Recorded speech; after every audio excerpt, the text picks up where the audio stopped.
Në këtë rrethon, këtë ka pranuar vetë edhe zoti Kurthi, dhe gjasa ka të mëdha që Osmani do të mbështetet realisht nga vetëvendosja dhe për një mandat të ri në zgjedhjen, në rast se vetëvendosje nuk arrin ndonjë koalicion të madh në cilin duhet me fut në pazar politik postin e presidentit. Koalicioni i madh me gjas nuk do të ndodh, sepse unë nuk shoh që ka vullnet as nga PDK-ja e as nga LDK-ja, sidomos që të futet në një koalicion ku një qeveri ose një parti ka gati 60 deputet, sepse një farformë aty inekzistent.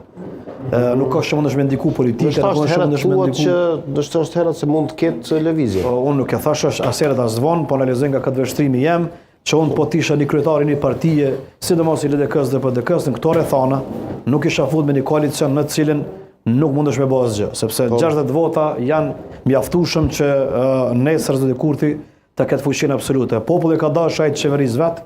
me minoritetin me 10 minoriteti i bën 6-7-8 numra, qeverisë gjithkohon edhe kaq. Te presidenti